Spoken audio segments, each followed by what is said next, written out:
자, 안녕하세요. 자, 오늘은 우리 교과서 몇 쪽이냐면 142쪽이에요. 142쪽. 영국혁명 살펴볼 수 있도록 하겠습니다. 먼저 핵심 질문이에요. 핵심 질문. 혁명을 통하여 영국 사회는 어떻게 달라졌을까? 이게 다른 말로 표현하면 우리가 영국혁명 하면 청교도 혁명과 명예혁명 요 두 가지를 이야기하는데요. 결국은 왜 우리가 영국 청교도 혁명과 그다음에 명예혁명에 대해서 배우는가? 와 관련된 거라고도 볼 수 있어요. 자, 핵심 질문. 자, 왜 배울까? 왜 배울까? 학습 목표를 보니까 이미 결론이 나왔네요. 그래. 혁명을 통해서 영국은 입헌군주제가 확립이 됐네요.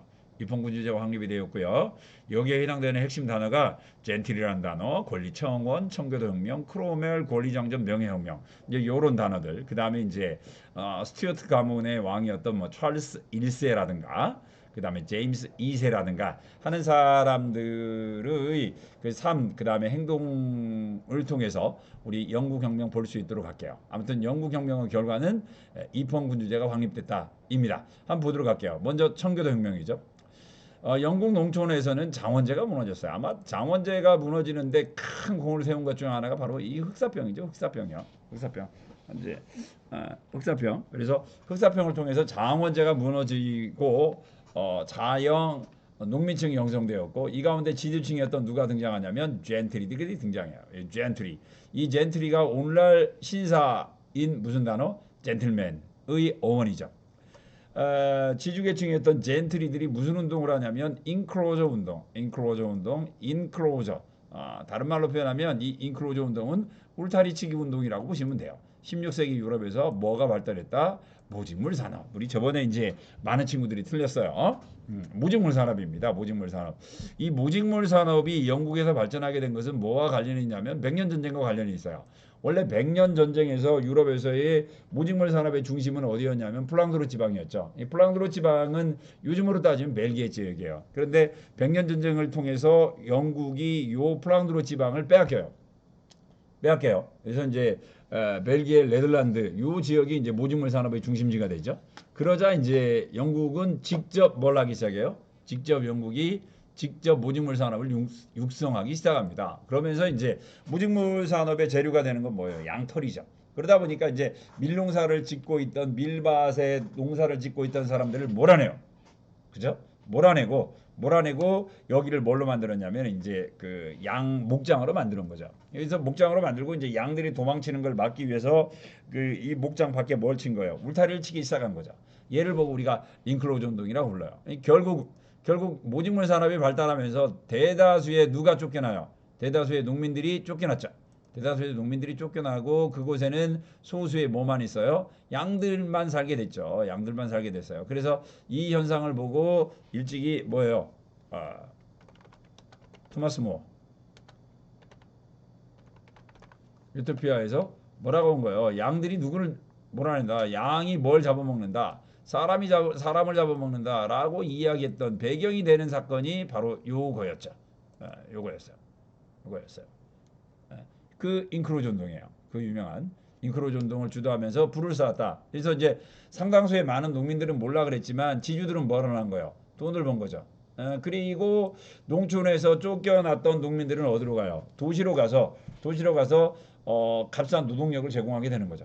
값싼 노동력을 제공을 했어요. 아무튼 이 젠틀리 계층들 불을 쌓고 그 다음에 자, 불을 쌓아 농촌의 행정을 책임지는 등 사회 지도층으로 발전하게 됐어요. 16, 17세기 젠트리는 도시에서 상공업으로 성장한 시민과 함께 의회에 진출하여 의회 다수파를 차지하게 됐는데 바로 이제 도시에서 성공했던 요 상공업자들과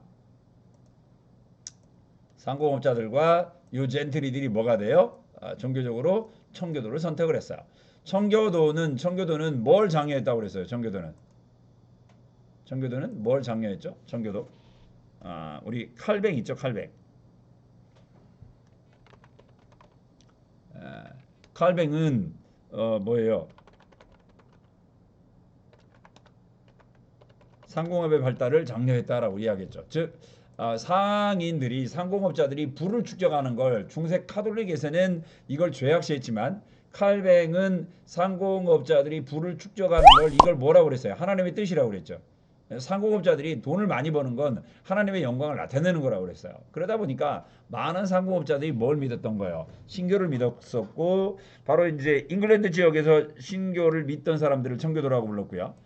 프랑스에서 신교 믿던 사람들을 위그노, 그 다음에 네덜란드에서 신교를 믿었던 사람들을 고이센이라고 불렀죠. 바로 이제 요 신교도였던 청교도들이 의회를 장악을 하게 돼요. 하원을. 그러면서 이들이 왕실의 부패를 비판하고 의회 중심의 입헌 정통을 지키려고 했는데, 우리 저번 서술형으로 냈던 거죠.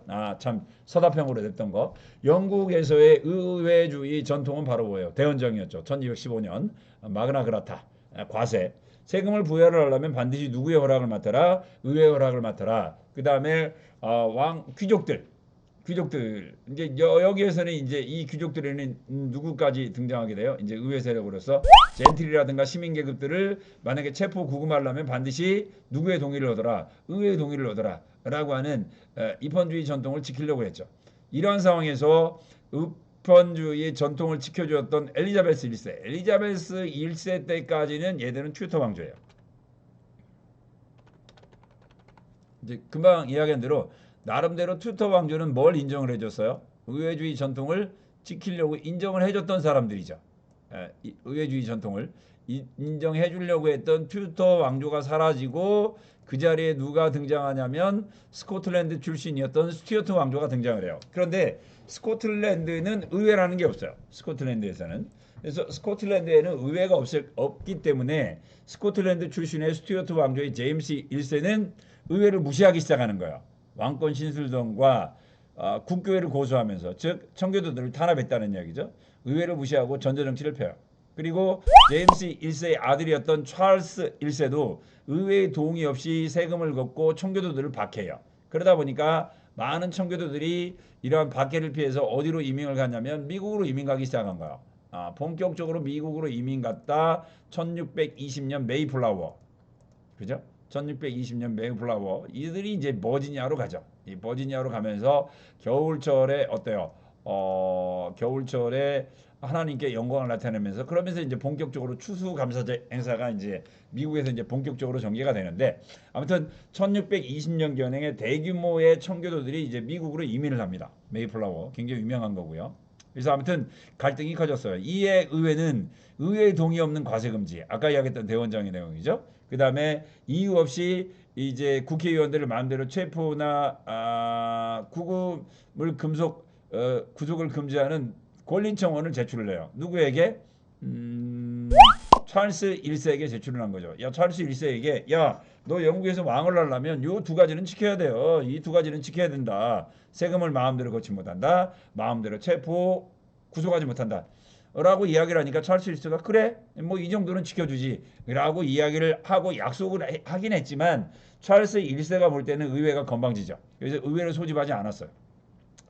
그러다가 의회를 소집하지 않다가 1640년에 찰스 1세가 스코틀랜드와 전쟁을 벌였어요. 이 스코틀랜드에서는 청교도들이 많았죠. 장로파들. 스코틀랜드에 있던 장로파들과 전쟁을 하기 위해서 의회를 소집을 해요. 전쟁 비용을 걷기 위해서. 그런데 이때 새로 소집된 의회에서는 왕의 실정을 비판하고 과세 요구를 거부를 해요. 그러니까 혹을 떼려다가 지금 혹을 붙이는 꼴이 된 거죠. 그래서 왕은 그러자 군대를 의회에 보내서 의회를 탄압을 했어요. 그러자 의회도 무력으로 왕에게 맞서게 됐고, 그래서 왕을 지지하는 왕당파와 그 다음에 의회를 지지하는 의회파 사이의 내전이 벌어졌는데, 이때 이제 의회파를 지휘했던 사람이 누구냐면 크롬웰이라는 사람이에요. 크롬웰. 그래서 크롬웰이 철기군을 이끌고 의회파와 왕당파 사이에 전쟁이 벌어졌는데, 얘를 보고 우리가 이제 청교도 혁명이라고 불러요. 왜? 의회파 사람들이 거의 대부분 뭐였기 때문에? 청교도였기 때문에. 그래서 크롬웰이 승리를 거두었고요. 찰스 1세를 체포를 해서 단두대에 처형을 해버립니다. 그리고 이제 영국에서는 뭐가 수립되냐면 왕이 없는 시대. 영국 역사상 처음으로 왕이 없는 시대가 전개가 돼요. 그래서 이제 크롬웰이 공화정으로 어때요? 영국을 통치를 합니다. 이때 이제 크롬웰이 아일랜드를 정복을 했고요. 아일랜드. 그래서 아일랜드를 이때부터 영국이 1933년까지 아일랜드는 영국의 식민지가 돼요. 그래서 뭐 아일랜드의 식민 역사를 우리가 이제 크로메리 저주라고도 표현하긴 하는데 아무튼 아일랜드를 정복하고요. 그다음에 항해법을 제정을 했어요. 항해법. 아일랜드를 정복했던 이유가 왕당파의 거점이었기 때문에 아일랜드를 정복을 했었네요. 자, 항해법이 나와 있는데 이 항해법은 가장 대표적인 중상주의 법률이에요. 자, 이 중상주의 법률은 뭐냐면 영국과 영국 식민지로부터 들어오는 수입품은 반드시 어느 나라 선박만 이용을 해라. 영국 선박만을 이용을 해라. 그러다 보니까 당시 중개무역으로 발전했던 어느 나라와 네덜란드에는 상당히 큰 타격을 주게 됐고요. 그래서 이때부터 이제 네덜란드의 세력이 크게 약화되기 시작합니다. 네덜란드 세력이 크게 약화되기 시작했고요.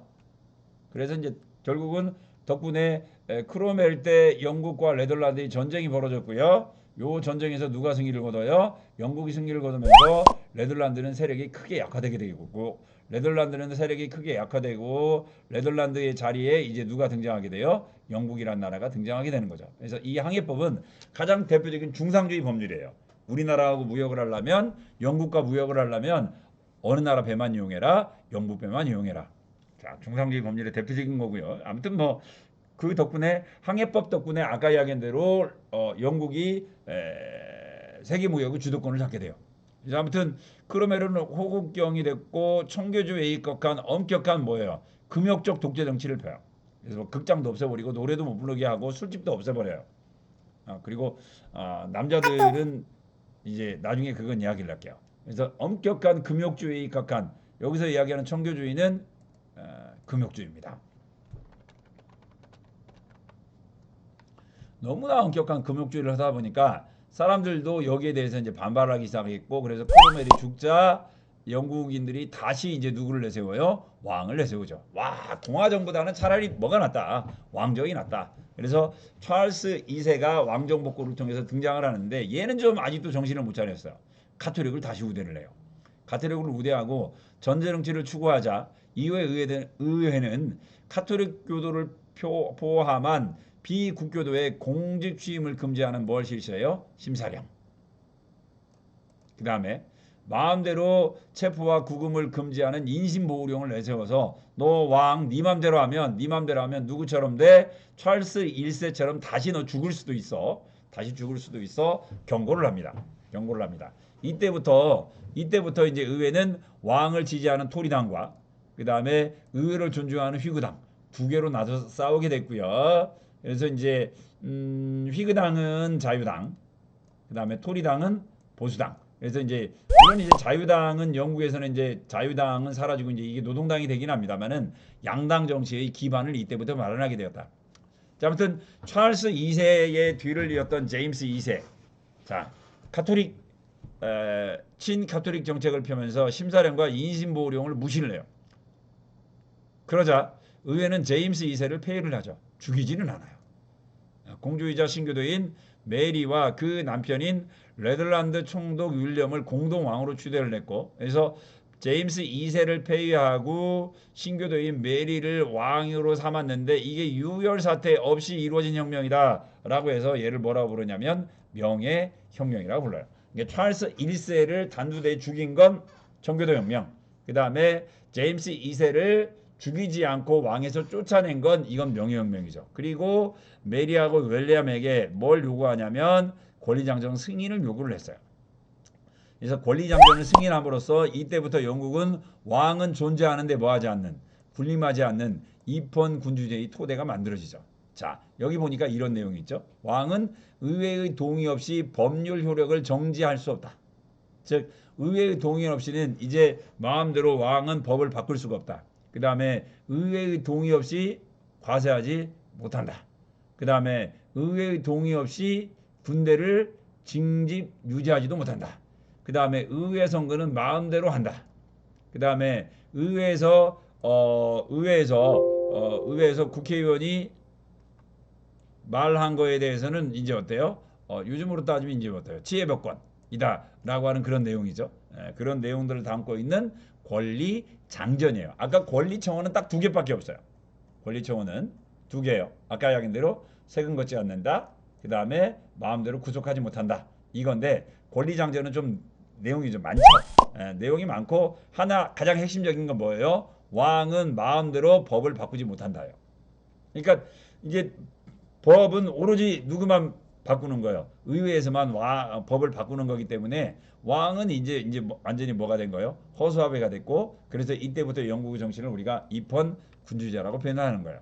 이후에 영국은 꾸준히 발전하여 앤 여왕 때 스코틀랜드를 병합했고 그래서 이제 브리튼 섬을 통합한 그래서 영국이라는 나라 대영제국이 됐죠. 이제 그 이전까지는 스코틀랜드가 따로였는데 이제 그레이트 브리튼, The Kingdom of Great Britain. 그래서 영국은 GBK라고 부르죠. Kingdom, Britain, Kingdom. GBK라고 부르는 게 요게 이제 그 명예혁명 이후에 수립된 거죠. 영국은 오늘날 뭐라고요? GBK예요. The Kingdom of Great Britain. 뭐 올림픽 때 영국 아이들은 그래서 GBK로 호칭이 되잖아요. GBK로. 뭐 잉글랜드 뭐 이렇게 안 불러요. 축구 할 때나 잉글랜드 따로죠.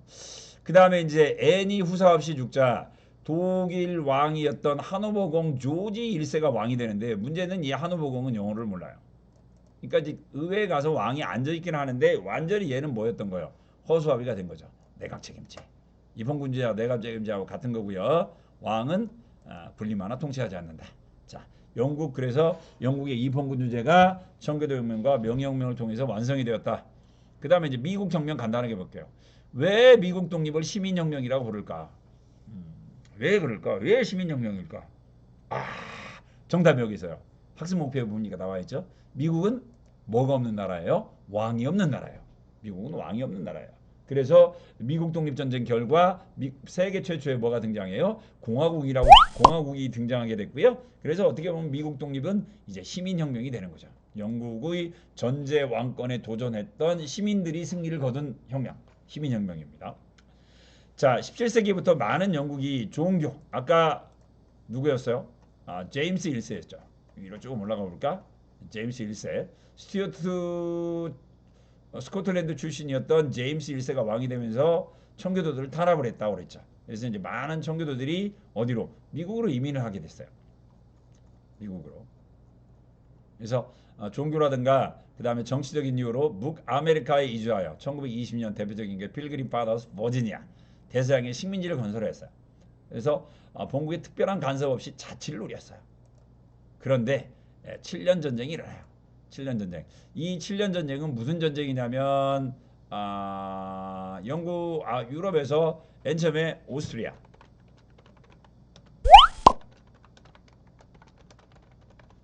왕위 계승 전쟁이 있었어요.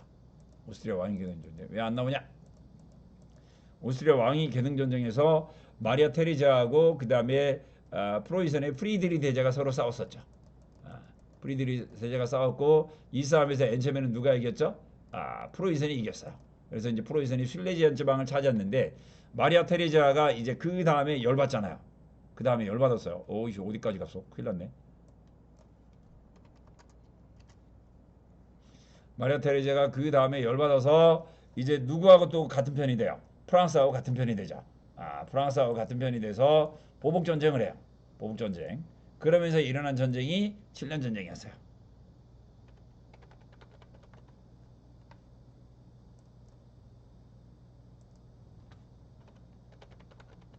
(7년) 전쟁이 일어났었는데 이 7년 전쟁 때 프랑스는 오스트리아 편, 그 다음에 영국은 프로이센 편을 들었어요. 나중에 이제 이 싸움에서도 결국은 누가 이기긴 하냐면 다시 프로이센이 이겼죠. 프로이센이. 그런데 이때 영국과 프랑스는 유럽에서만 전쟁을 하는 게 아니라 아메리카 대륙에서도 전쟁을 벌였어요. 아메리카 대륙에서도 전쟁을 벌였는데 이 싸움에서 역시 누가 이겨요? 영국이 이겼죠. 그래서 영국이 이기면서 캐나다가 이제 영국의 식민지가 돼요. 이제 그 이전까지만 해도 캐나다는 어느 나라 식민지였어요? 캐나다는 프랑스의 식민지였다가 요 전쟁을 계기로 해서 캐나다마저도 영국 식민지가 됐죠. 근데 아무튼 유럽에서 그 다음에 아메리카에서 전쟁을 하다 보니까 돈을 많이 쓴 거죠. 돈이 많이 쓰게 되자 이 중상주의 통제 정책을 하면서 식민지에 많은 세금을 과세를 했어요. 인지세는 우표 있죠. 차세는 무작위로 우리가 마시는 티 있죠. 여기에 세금을 몽땅 부과를 한 거예요. 근데 식민지인들은 여기에 세금을 부과하는데 본인들이 찬성한 적이 없다. 그래서 야, 우리는 식민지 의회에 물어보지 않고 마음대로 세금을 걷는 걸 우리 동의할 수 없다. 그래서 대표 없는 것에 과세 없다라고 하면서 반발을 하면서 보스턴 차 사건을 일으켜요. 이 보스턴 차 사건은 이제 아까 이야기한 대로 세금 걷는 거에 반발을 하면서 원주민으로 위장을 해서 보스턴 항에 정박했던 영국 상선을 영국의 동인도 회사에 배를 어때요? 습격을 해서 이 상선에 있던 차를 바다에 버린 사건이죠. 그래서 보스턴 차 사건을 일으켰어요. 그러자 영국에서는 군대를 보내서 보스턴 항구를 봉쇄하자 식민지는 컨티넨탈 컨퍼런스 대륙회의를 열어서 영국이 정식으로 항의를 해요. 그러면서 영국군과 그 다음에 식민지 민병대가 충돌을 벌이면서 1776년 전쟁이 시작된 거죠. 전쟁이 일어나자 대륙회의에서는 독립선언문을 채택을 했어요. 독립선언문. 독립선언문의 핵심은 뭐예요? 모든 사람들은 평등하게 태어났고 모든 사람들은 생명과 자유와 행복 추구권은 타인에게 절대 양도할 수 없는 기본권이라는 거예요. 기본권. 이 기본권을 침해를 받으면 기본권을 침해를 받으면 인민들은 어때요? 새로운 정부를 세울 수 있게 되는데 이건 인민의 고유 권리라는 이야기죠. 이거 어디서 많이 들어봤어요? 이거 누구 것 같아요? 그쵸? 루소의 주권세미 사상이죠. 아까 얘기한 대로 기본권은 생명과 행복추구권과 자유권과 평등권은 그 누구로부터도 침해를 받을 수가 없고요. 만약에 침해를 받으면 우리는 우리끼리 어때요? 새로운 정부를 만들 수 있다. 루소의 주권재민사상의 영향을 받아서 이제 어때요? 미국의 독립선언서가 만들어졌고요. 이 미국의 독립선언서는 나중에 뭐에 영향을 줘요? 그렇죠. 프랑스의 인권선언에 많은 영향을 주죠. 자, 아무튼 그래서 천부인권 그 누구로부터도 이제 어때요? 침해를 받을 수 없는 하늘로부터 인정받은 신성한 권리, 국민주권, 그 다음에 저항권을 천명했다. 자, 초기에는 당연히 영국군에게 밀렸지만 초대 사령관이었던 워싱턴, 그죠? 그 다음에 영국과 경쟁했던 프랑스는 그동안 영국과 싸움에서 오스트리아 왕위 계승 전쟁, 그 다음에 유럽에서의 7년 전쟁, 그 다음에 식민지의 7년 전쟁에서도 다 패했었어요. 그래서 다 패했었기 때문에 이제 어때요? 이때 프랑스는 영국 편을 들었던 거죠. 아니, 미국 편을 들었던 거예요. 미국 편을 들었어요. 그래서 이제 승리를 거두었고 1783년 파리 조약을 통해서 독립을 승인받았어요. 자, 북아메리카 13개 식민지는 독립 후 헌법을 제정했고요. 연방 정부를 수립했고 왕이 없는 대통령을 선발했고 초대 대통령은 누가 돼요? 워싱턴이 된 거죠. 연방주의와 삼권 분립에 입각한 이 삼권 분립은 누가 처음으로 주장했던 거죠? 그쵸? 몽테스크예요. 미 합중국이 탄생을 했어요. 그래서 미국 혁명은 자유주의와 공화주의, 그 다음에 민주주의의 국민국가로 탄생을 했으며 프랑스 혁명에 큰 영향을 줘. 이거 시험 문제 많이 나오는 거예요. 미국 혁명은 1776년, 바로 뒤에 나와 있는 프랑스 혁명은 1789년이에요. 그래서 프랑스 혁명은 미국 혁명에 영향을 받은 거지 준 건 아니에요. 반드시 이건 기억하셔야 돼요. 자, 여기까지 해서 마치도록 할게요.